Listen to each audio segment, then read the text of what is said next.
page 67, and we're looking at the first question here. Answer the following questions about the solubility of calcium hydroxide. The KSP is 1.3 times 10 to the negative 6. Look for that. Make sure you pay attention to the KSP that they give you. Don't forget about that. Circle it, do something so you pay attention to that. Write a balanced chemical equation for the dissolution of calcium hydroxide in pure water. You can add the pure water if you want, so I'm going to write it two ways. So here it is. Here's the calcium hydroxide, and it's dissolving, dissolution dissolving. So I have the calcium plus 2 ion plus the hydroxide ion, and there are 2 of those, right? Okay. If you did not put the ion charges, you screwed up. If you want to include the water in it, that's fine. You could put calcium hydroxide. Personally, I think it'd be a little bit more of an extra work in there. Plus H2O. And it's going to be the calcium ion and the hydroxide ion.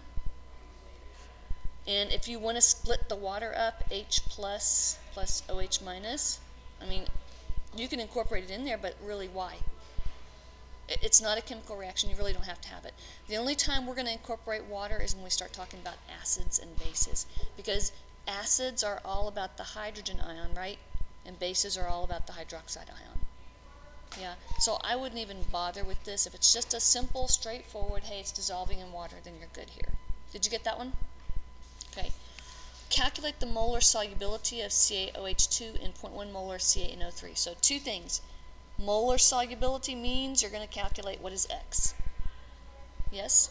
And then it's a common ion problem, which means they didn't put it in water. What they did is they put it in water that already had some calcium ion in here. Make a rice table. So a rice table, we have our reaction. Don't just use the stuff that you've already written down there. They're going to grade that, so leave it alone and take a minute and make it again. So here is our solid. There's our solid, and we're splitting it again into the calcium ion plus 2 hydroxide ions. This is a solid, so we can cross it off, right? It's not a part of our stuff. The calcium ion, we didn't start out with 0 calcium ion. They had it in 0.1 molar calcium nitrate. That means we have 0.1 molar calcium ions and 0.2 molar nitrate ions. Do you see that we have 0.2 molar nitrate ions? Because there are 2 nitrate ions for every 1 calcium ion. Yes? We don't care about the nitrate ion. The nitrate ion's not the common ion. Nitrate's floating around in there. It's just there. We're not affecting its concentration. It's here. It's the calcium ion where we have a common ion. So we start out with 0.1 molar of the calcium, and we start out with 0 of the hydroxide. Yes? Here, we're going to add some number X, right? It's going to increase by some number X. Here, this is going to increase by some number, what X? 2X. Okay? If you get this far and you're thinking, I'm not sure, I don't remember how to do this, the very minimum you can do is you can write out the equilibrium expression, can't you? They're going to give you a point for that. So over here on the side, here's KSP. I'm going to go ahead and I can write out my straightforward equilibrium expression with the formulas, not the X's and the numbers and stuff, but with the formulas. So what's my equilibrium expression? Ca plus 2 times OH minus to the second. Okay, there's a point you got right there. Even if you didn't even do the rice table, you can still do that equilibrium expression, yes? Yeah, it's products over reactants, but our reactant is a solid, right? So we don't incorporate that into the equilibrium expression.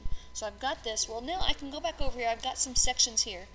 Now I can say, okay, so calcium ion is going to be 0.1 plus X. So 0.1 at equilibrium, it's going to be 0.1 plus X. And over here, it's going to be 0 plus 2X.